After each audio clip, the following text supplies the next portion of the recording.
Good morning friends. আজকে ছাদ থেকেই ব্লগ স্টার্ট করেছি। দেখো কি রোদ্দুর, তার মধ্যে জামা কাপড় শুকুর দিচ্ছিলাম। সকালবেলাতে এক প্রস্ত কাঁচা হয়ে গেছে, তারপরেও আবার এইগুলো আবার কাচলাম। কটা চাদর ছিল। আমার মুখের সঙ্গে ভয়েস ওভার মিলবে না, তাই কিছু মনে করো না, কারণ আমি ভয়েস ওভারটা পরে দিয়েছি, তখন আওয়াজ হচ্ছিল বলে ভালো সাউন্ড ওঠেনি। আর এই যে বালিশের ওয়ারগুলো আরও ছিল, নিয়ে গিয়ে শুকুর দিচ্ছি। আসলে বেলা হয়ে গেছে তো, রোদ্দুরটা বলে খুব ছাঁচা পোড়া হয়ে উঠেছে গো। আর আমি একদম রোদ্দুর সহ্য করতে পারি না, কি করব। ওই জন্যে আমার শীতকাল বড় প্রিয় কাল।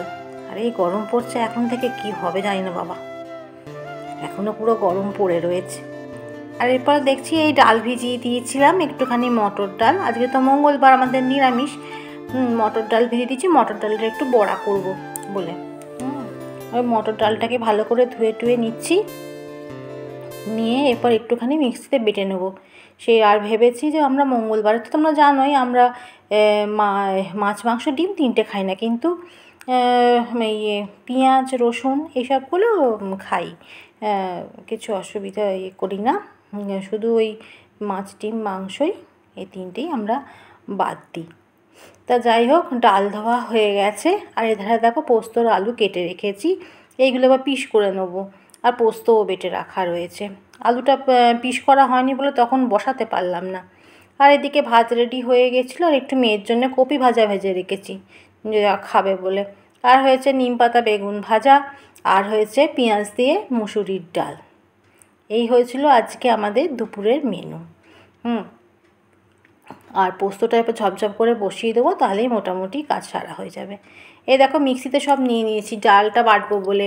রসুন আছে, সব রকম গুঁড়ো মশলা, নুন চিনি একসঙ্গে সব নিয়ে নিয়েছি। ওই যে আমি হাত দিয়ে দেখাচ্ছি, দেখো রসুনটা, রসুনটা ভেতরে ঢুকে গেছিলো। ওই রসুনটা দিয়ে বাটলে না একটা সুন্দর ফ্লেভার ছাড়ে, তাই যখন বড়াগুলো ভাজা হয় খেতেও বেশ সুন্দর লাগে। হ্যাঁ, বেশ কড়কড়েও হয়, আর রসুনের গন্ধটার জন্য বেশ ভালোও লাগে। আর একটু কাঁচা পেঁয়াজ কাঁচা লঙ্কা দিতেই পারো। আর কটা আঙুর ভিজিয়ে রেখেছি, ভালো করে ধুয়ে রাখছিলাম যে মানিবাপিকে জলখাবারে একটু দিয়ে দেবো। আর মেয়ে তো খাবে একটু, মেয়ে একটুখানি দই দিয়ে আঙুর খেতে ভালোবাসে। ও তো আবার টক দই খান বাবু, ওই তো আবার মিষ্টি দই খাবে না, তবে একটু চিনি দিতে হয়, অতটা টক খেতে পারে না। আর এছাড়া পোস্ত আমি ভাজতে বসিয়ে দিয়েছি, আর পোস্তটা একটু লাল লাল করে করবো ভেবেছি। এই দেখো ফাইনাল লুক পোস্তর।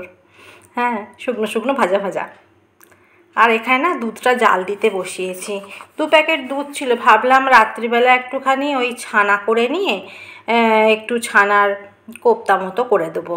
ওই কি বলে গো, মালাই কোপ্তা। ওই রকমই ভেবেছি একটু করে দেবো।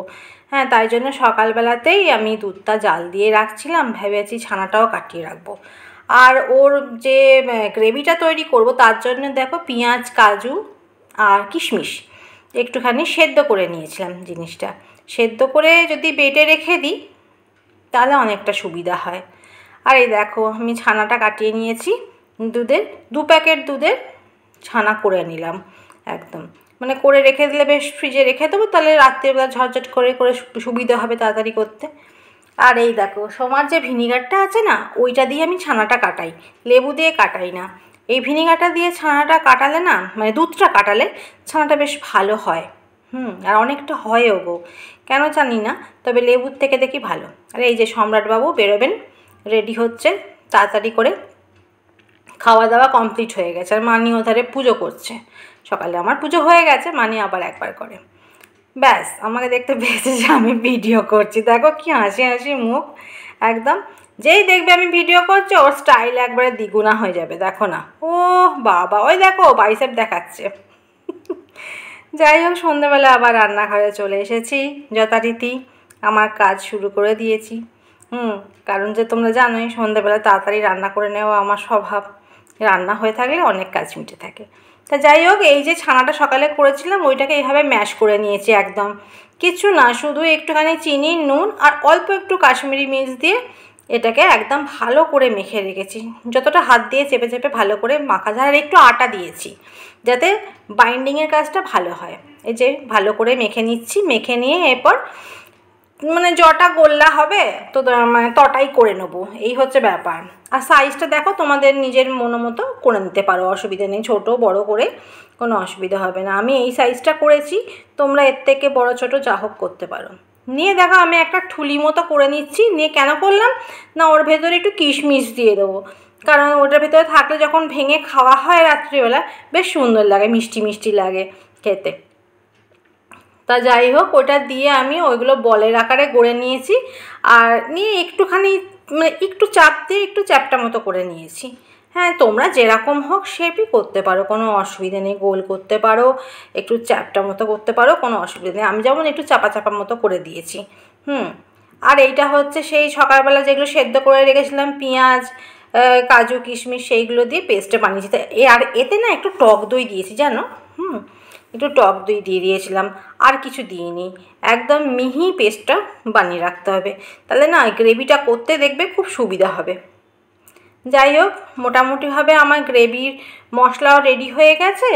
আর এধারে দেখো কড়াতে তেল বসিয়ে দিয়েছি। তেলটা একটু বেশিই নিয়েছি বড়াগুলো ভাজবো বলে, পরে আবার কমিয়ে দেবো তেল, অসুবিধা নেই।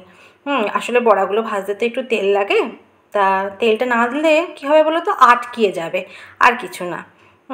তা এগুলো একটু ভালো করে না ভাজলে জিনিসটা খেতে ভালো হবে না। তা দেখো না, 2 প্যাকেট দুধ দিয়ে মাত্র 8খানা বড়া হয়েছে। এইটা কতখানি মনে হলো ছানা হয়েছে, কিন্তু হলো না। যাই হোক, দেখো তেলের মধ্যে দিয়ে দিয়েছি। এরপর একটুখানি গ্যাসটা বাড়িয়ে কমিয়ে নিয়ে আস্তে আস্তে ভেজে নেব। ব্যাস, ভাজা কমপ্লিট। হ্যাঁ, আর ভাজাগুলো বেশ নরম হয় গো, কোনো রকম শক্ত হয় না। আর দেখো তেল কমিয়ে নিয়েছি এরপর কড়াতে। আর এরপর আমি দিয়ে দিচ্ছি তেজপাতা ফোড়ন আর গোটা গরম মশলা ফোড়ন, অল্প করেই দিয়েছি, খুব বেশি দেওয়ার দরকার নেই। আর তারপর তো এই যে গ্রেভিটার জন্য যেটা মিক্সড করে রেখে দিয়েছিলাম পেস্টটা, সেই পেস্টটা দিয়ে দেবো। ব্যাস, অর্ধেকটা কাজ কমপ্লিট, প্রায় ডান। আর এতে কোনো মশলা করে কিছু পড়বে না, একটুখানি পড়বে নুন আর চিনি, এছাড়া বেশি কিছু পড়বে না। ব্যাস, এটা করার পর একটুখানি চিনি নুন দিয়ে ভালো করে একটু কষিয়ে নিতে হবে। আর কষিয়ে নেবার পর এতে না ওই মিক্সি ধোয়া জলটা একটু যদি তোমরা দিয়ে দাও, সেটাও দিয়ে দিতে পারো। আর না হলে আমি একটুখানি দুধ তুলে রেখেছিলাম জানো, সকালে জাল দেবার আগে একটু দুধ তুলে রেখেছিলাম, জাল দেবার আগে না, জাল দিয়ে একটু তুলে রেখেছিলাম, সেটা দিয়ে দিয়েছিলাম। আর এই দেখো ফাইনাল লুক। আর কসুরি মেথিটা অবশ্য করেই দিতে হবে। দেখতে হয়তো করাতে আমার রান্নাঘরটা একটু অন্ধকার, তো মানে টিউবলাইটের যা জোর তাতেই ছবি তুলেছি, কিন্তু খেতে খুব ভালো হয়েছে গো। এখন তো পরে ভয়েস ওভার দিচ্ছি, তাই এখন বুঝে গেছি কেমন হয়েছে খেতে। তা যাই হোক, খেতেও ভালো হয়েছিল, দেখতেও ভালো হয়েছিল। আর বড়াগুলো না খুব নরম হয়েছিল, খুব সফট হয়েছিল। আর যাই হোক, মঙ্গলবারের জন্য রাতের খাবার একবারে জমে গেছিলো। যাই হোক, রান্না টান্না শেষ, বুঝতেই পারছো। আমি চলে এসেছি ঘরে, একদম ঘরে এসে মুখ টুক ধুয়ে ফ্রেশ হয়ে নিয়েছি। আর গরমকাল পড়লে তো দেখো, যতবার বাথরুমে যাবো ততবার মনে হয় মুখে চোখে জল দিই। যাই হোক, আজকের মতো tata, bye bye, sweet dream.